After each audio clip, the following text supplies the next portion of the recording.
Halo teman-teman ATLM Indonesia. Nah, kita bahas mengenai soal untuk uji kompetensi ya, teknologi laboratorium medik. Bersama saya di channel ATLM Indonesia, kita masuk ke bagian 69. Materi yang dibahas ini terkait dengan hematologi dan parasitologi. Jadi hematologi dan parasitologi. Baik, kita bahas soalnya nomor 1 ya, langsung saja. Dan teman-teman silakan menyimaknya perlahan-lahan.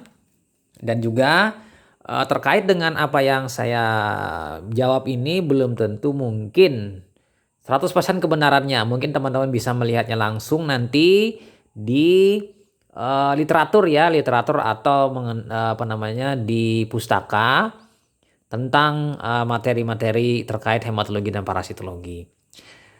Sejauh ini, defisiensi besi adalah penyebab tersering anemia. Penyebab anemia defisiensi besi biasanya adalah kehilangan darah. Nomor 1 ya. Defisiensi gizi, peningkatan kebutuhan besi. Prevalensi jenis anemia ini mendominasi populasi yang ada di Indonesia.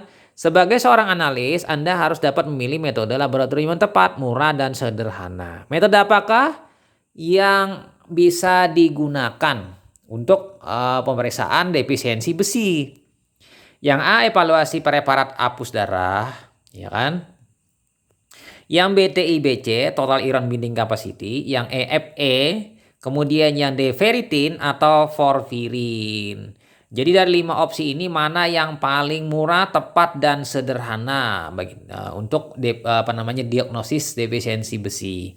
Jadi jawabannya yang tepat adalah evaluasi preparat hapus darah. Jadi nanti pada saat kalian teman-teman membuat hapusan darah, diwarnai dengan wrek, kemudian diperiksa di lensa objektif 100 kali, maka ditemukan sel-sel ukuran eritrosit ukurannya kecil-kecil dan selnya itu akromia sentralnya itu melebar ya, melebar seolah-olah seperti cincin ya, atau ring eritrosit, atau bisa disebut dengan nanti anulosit ya.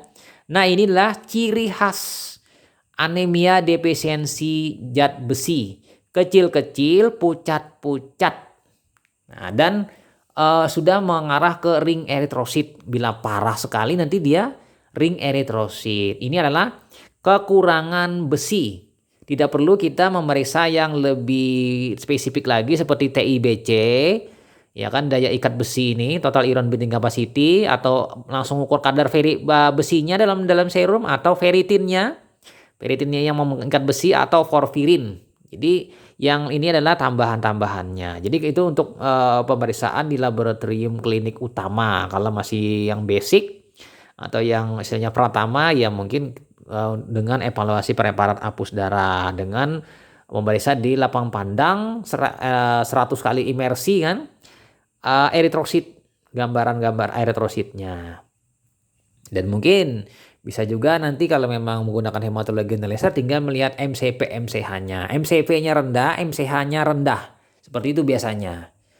Dan grafik histogramnya itu tergeser nanti ya teman-teman ke arah kiri ya. Histogram dari eritrosit. Oke, lanjut saja kita soal nomor 2. Pada orang dewasa, sekitar 2 juta sel darah merah diproduksi setiap detik. Seiring dengan pematangan sel, diperlukan waktu beberapa hari untuk berisi hemoglobin dan menyingkirkan sisa RNA sitoplasma setelah nukleus dikeluarkan. Nah, saudara diminta menghitung sel yang masih mengandung RNA. Cat apakah yang harus Anda siapkan? Yang A BCB, yang B Gimsa, yang C Reich, kemudian yang D methylene blue, atau E Sudan black. Jadi jawabannya di sini yang benar adalah cat yang kita pakai untuk eritrosit yang masih mengandung RNA itu adalah BCB, Brilliant Crescent Blue. Kenapa? Karena ini adalah kata kuncinya, ini adalah sisa RNA, berarti ini adalah retikulosit. Jadi yang kita hitung ini adalah retikulosit. Jadi redaksi soalnya terlalu panjang, tapi Anda disodorkan adalah pemeriksaan yang mengandung RNA pada eritrosit. Jadi eritrosit itu mulai pematangan mulai dari rubrisit, kemudian prorubrisit, metarubrisit, kemudian metarubrisit keluar intinya menjadi retikulosit. Retikulosit ini sisanya RNA dan mitokondria dan retikulum yang lainnya. Lalu beberapa hari dikeluarkanlah sisa retikulum tadi lalu menjadi eritrosit matang. Nah, retikulum tadi kita ukur dengan pengecatan supravital ya, supravital dengan berlian kresilbu, dicat hidup-hidup. Nanti zat warnanya akan diserap, lalu dalam sitoplasma akan terlihat berwarna biru. Nah, ini adalah sisa RNA atau retikulum dari eritrosit yang kita ukur. Oke, kita lanjut ke soal nomor 3, teman-teman. Pada pembacaan preparat darah apus ditemukan banyak polikromasi. Poli berarti banyak kan, variasinya, kromasi ini warna. Jadi eritrositnya warna-warni nanti. Ada yang pucat, ya kan? Kemudian ada yang merah sekali, ada yang normal, ya kan? Anda curiga bahwa sel polikromasi tersebut berasal dari eritrosit yang masih muda. Nah, bisa juga nanti dari eritrosit muda. Anda kemudian melakukan pengecatan supravital. Apakah yang meningkat pada preparat tersebut bila dilakukan pengecatan supravital? Yang A retikulosit, yang B ortokromatik, kemudian yang C polikromatik, kemudian Y basofilik, kemudian Y pronormoblas. Jadi kalau misalnya supravital itu adalah retikulosit dengan BCB yang di soal sebelumnya. Jadi polikromasi ini ditemukan nanti eritrosit juga yang lebih mudah daripada sel yang matang. Jadi nanti ada sel yang metarubrisit, nanti mungkin ada, atau retikulosit, sehingga perlu dicurigai dengan membedakannya dengan pengecatan supravital. Oke, lanjut kita masuk ke soal nomor 4 ya. Nah, ini nomor 4 soalnya. Evaluasi preparat darah apus dijumpai ukuran sel eritrosit yang mayoritas besar. Berarti ini makrosit ya kalau besar, dengan sentral volar kecil hingga tidak tampak. Berarti merah, tidak ada pucat-pucatnya di tengah. Kalau pucat di tengah itu berarti dia masih normal ya. Untuk menegakkan diagnosis ini, Anda sebagai seorang analis harus mengaitkan dengan parameter pemeriksaan lain, yaitu indeks eritrosit.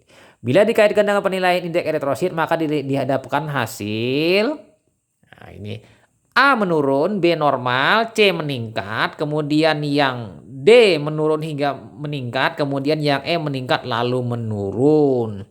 Nah ini soalnya, jawaban soal ini adalah meningkat. Nah jadi pasien dengan eritrositnya besar kemudian dengan merah memang meningkat, MCV meningkat. Ini terlihat dengan selnya yang ukurannya besar, makrosit. Kemudian yang sentravolarnya ini yang tidak tampak atau kecil, ini adalah hiperkrom. Jadi anemia, nanti pasiennya ini makrositik hiperkrom. Berarti kan kedua-duanya naik nih, berarti meningkat kalau indeks eritrositnya. MCP naik, MCH naik. Nah ini kira-kira seperti itu analisanya ya.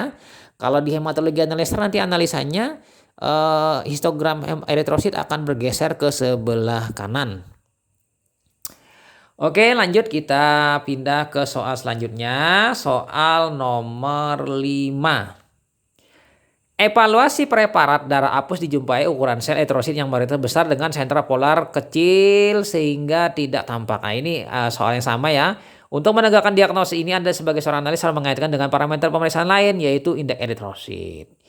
Nah ini panjang soalnya, sehingga untuk menghemat waktu Anda tinggal skip saja. Lalu pertanyaannya, apakah yang dimaksud dengan parameter tersebut? Parameter indeks eritrosit apa saja?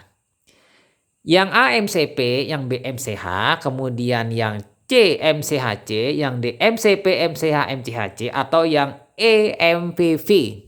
Jadi di sini jangan terkecoh ya dengan adanya MPP, dikira nanti MPP. Padahal jawabannya di sini indeks eritrosit itu adalah MCP MCH MCHC. Jadi di sini kalau saya menganalisisnya kurang bijaksana kalau membuat soal seperti ini. Karena apa? Kalau MCV benar, MCH juga benar. MCHC juga benar. Tapi kalau MCP, MCH, MCHC itu yang paling benar. Jadi untuk diagnosis ini sebenarnya cukup MCP dan MCH sudah bagus. Kalau MCHC tidak banyak bermanfaat untuk melihat adanya indeks eritrositnya ya pada kasus megaloblastik. Nah, jadi memang benar jawabannya memang adalah D. Tapi kalau saya lebih senangnya MCP dan MCH. Jadi di sini redaksinya harusnya jangan memberikan opsi MCP, MCH, MCHC atau yang lain, atau harusnya yang lain supaya variatif, misalnya retikulosit atau pemeriksaan trombosit atau hitung eritrosit atau mungkin yang lain. Nah, oke, kita lanjut ke soal lanjutnya, soal nomor 6. Seorang analis sedang dinas pagi di sebuah laboratorium, menerima pasien yang telah membawa surat permintaan pemeriksaan laboratorium dari dokter. Agar pemeriksaan laboratorium dapat dikerjakan dengan benar, maka segera pasien tersebut diterima dengan baik secara sopan santun. Nah, pertanyaannya, langkah awal apakah yang harus dilakukan terhadap pasien tersebut? Yang A, mengucapkan salam, yang B, memperkenalkan diri, yang C, mengakhiri dengan salam, kemudian yang D, bertanya pada pasien, kemudian yang E, menanggapi pertanyaan pasien. Jelas di sini jawabannya yang tepat adalah mengucapkan salam. Jadi mengucapkan salam karena memang salam itu adalah pembuka dalam sebuah dialog. Lalu setelah mengucapkan salam baru memperkenalkan diri. Setelah memperkenalkan diri lalu bertanya atau menanggapi pertanyaan pasien. Lalu diakhiri dengan salam lagi. Nah ini jawabannya memang soal ini sangat mudah yaitu mengucapkan salam. Kemudian kita pindah lanjut ke soal nomor 7. Seorang analis sedang dinas pagi menerima pasien dengan seorang ibu hamil berumur 24 tahun dengan riwayat anemia yang telah membawa sampel darah dan surat pengantar dari dokter. Ini membawa sendiri sampel darah, hebat ya. Kemudian dokter tidak menulis pemeriksaan apa yang diminta. Dokter hanya menulis diagnosa sementara anemia. Pemeriksaan apakah yang harusnya dikerjakan oleh petugas laboratorium tersebut?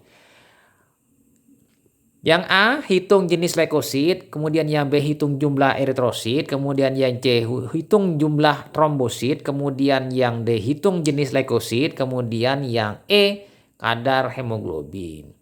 Jadi jawabannya yang paling tepat adalah kadar hemoglobin. Oke, soal nomor 7 ini saya tanggapi pertama.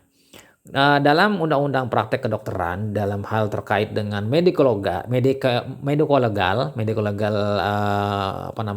dalam hal ini laboratorium dan dokter itu ada hubungan keterkaitan yang mana seseorang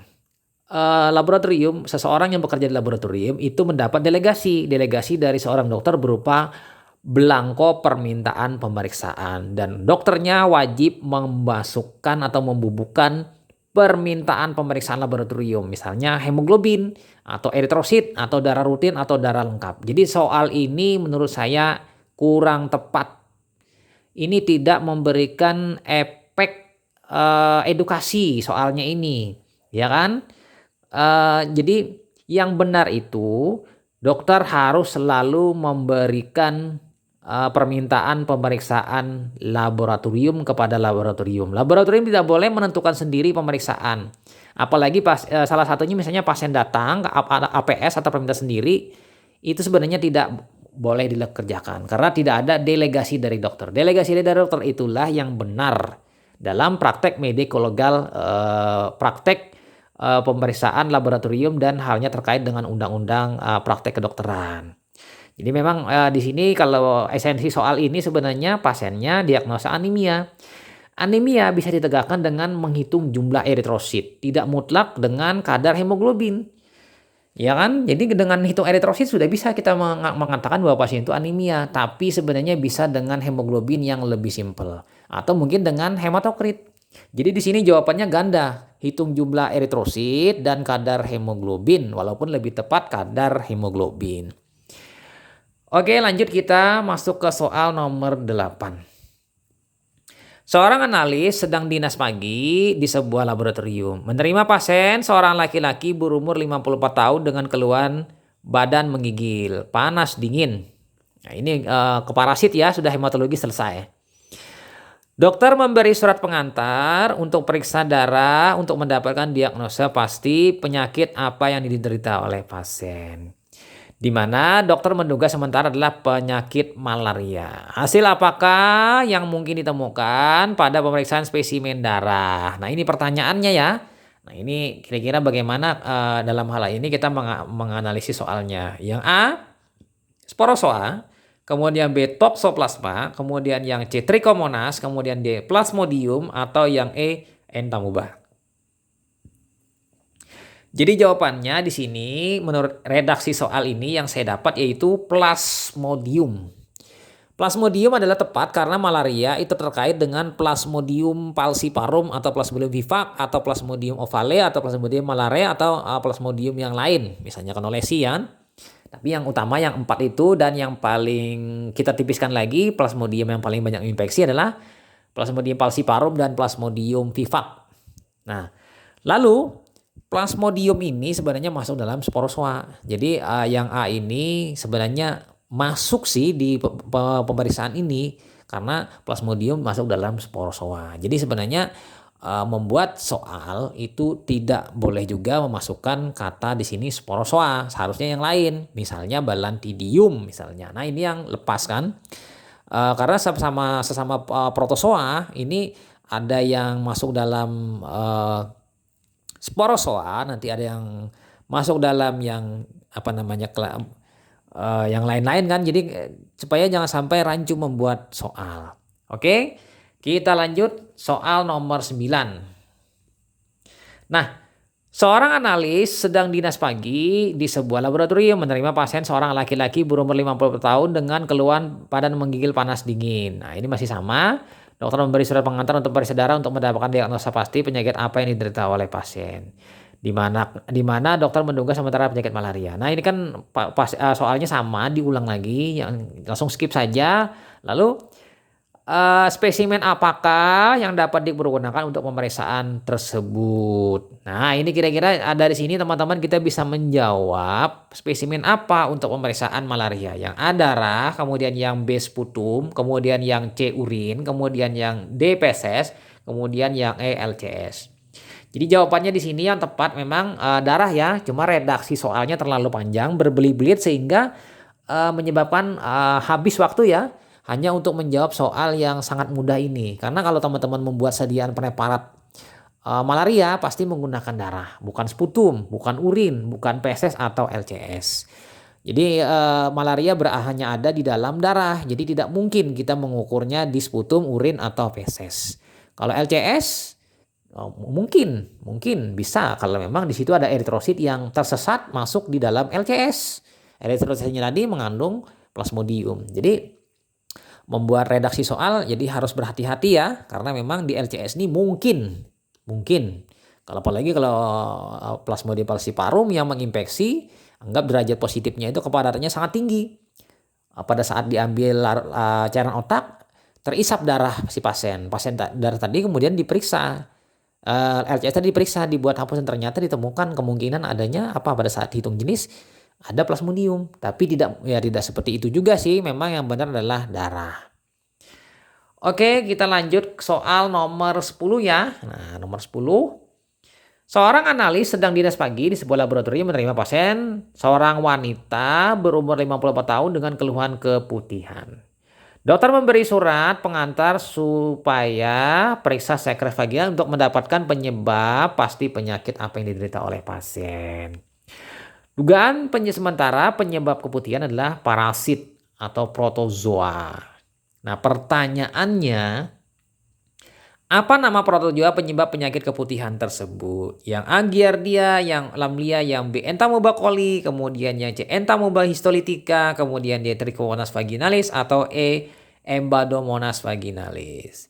Jadi di sini yang tepat itu adalah jawabannya memang sudah familiar sekali materi ini, yaitu Trichomonas vaginalis. Jadi Trichomonas vaginalis ini menyebabkan infeksi atau keputihan pada wanita ya, dan gejalanya lebih nyata terlihat ketimbang pria ya kejadiannya ini.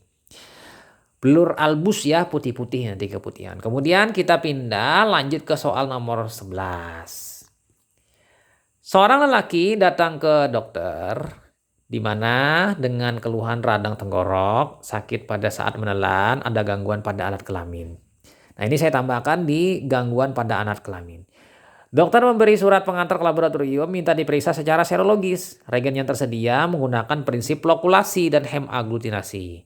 Dokter diminta diagnosis pasti dari hasil pemeriksaan serologi tersebut. Nah, pertanyaannya apa yang harus dikerjakan oleh analis? Yang A, melakukan pemeriksaan VDRL, kemudian melakukan pemeriksaan Widal, kemudian C melakukan pemeriksaan VDRL dan mengkonfirmasi dengan TPHA, kemudian yang D melakukan pemeriksaan RPHA, kemudian yang E melakukan pemeriksaan HBsAg. Nah, berdasarkan soal ini kita menganalisanya. Sebenarnya soalnya keluhan radang tenggorok, sakit pada saat menelan. Itu saja saya tambahkan dengan gangguan pada alat kelamin. Karena arahnya ini pasti sudah ke arah apa? Arah sifilis, ya kan? Jadi di sini pemeriksaannya sifilis menggunakan pemeriksaan flokulasi. Kalau flokulasi itu pemeriksaannya adalah VDRL, ya kan? VDRL atau RVR. Kalau hemaglutinasi berarti double. Jadi di sini jawabannya harus yang double, yaitu yang C. Karena ada hemaglutinasi. Jadi TVAA itu sebagai uji konfirmasi hasil pemeriksaan diagnosanya. Treponema pallidum hemaglutinasi TPHA. Jadi aglutinasinya menggunakan eritrosit yang dilekatkan atau disensitisasi dengan treponema pallidum ya. Nah, ini kira-kira seperti itu. Kalau ya PDRL saja kurang tepat. Sebenarnya sudah tepat tapi harus double jawabannya. Jadi di sini teman-teman menganalisanya, redaksi soalnya itu prinsipnya flokulasi dan hemaglutinasi, berarti memilih jawabannya yang double, bukan yang tunggal. Oke, kita pindah lanjut ke soal terakhir ya, nomor 12.